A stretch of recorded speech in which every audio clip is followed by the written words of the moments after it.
नमस्कार मित्र, डॉक्टर पांडे की स्वास्थ्य पाठशाला में आपका स्वागत है। हम लोग योग के वर्टिकल्स पर बात कर रहे थे और जो इम्पोर्टेंट वर्टिकल है योगिक लाइफ। योगिक लाइफ तभी हम प्राप्त कर सकते हैं जब अष्टांग योग में बताया गया है यम नियम का पालन करें।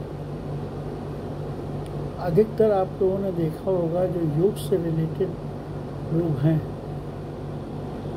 उनमें क्रोध बहुत आता है।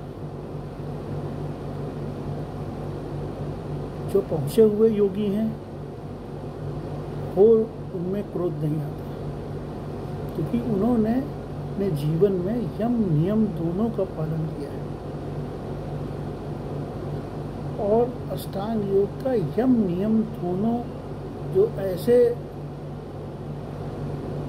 अंग हैं, अगर ये अक्षरता जीवन में पालन किए जाएं तो आप पारिवारिक लाइफ में भी एक योगी की भूमिका में रह सकते हैं और अपने शरीर के अंदर होने वाले जो अनैच्छिक क्रियाएं हैं उन पे ऐच्छिक नियंत्रण प्राप्त कर सकते हैं।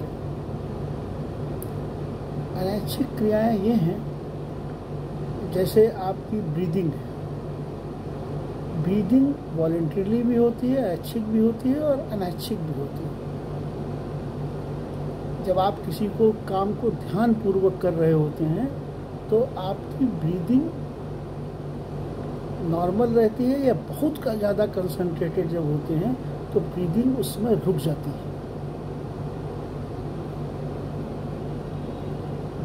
आपका हाइपोथैलेमस पे कंट्रोल तभी आ सकता है जब यम नियम को आप पालन कर सकें। हाइपोथैलेमस में अगर सिग्नल जाता है किसी तरह का स्ट्रेस का, क्रोध का, किसी तरह का नेगेटिव सिग्नल जाता है, तब वो डायरेक्शन जो देता है एंडोक्राइन ग्लैंड्स को, वो आपकी हार्ट बीट को बढ़ाता है, आपकी जो है मेटाबॉलिक रेट को बढ़ाता है, आपकी ब्रीदिंग रेट को बढ़ाता है।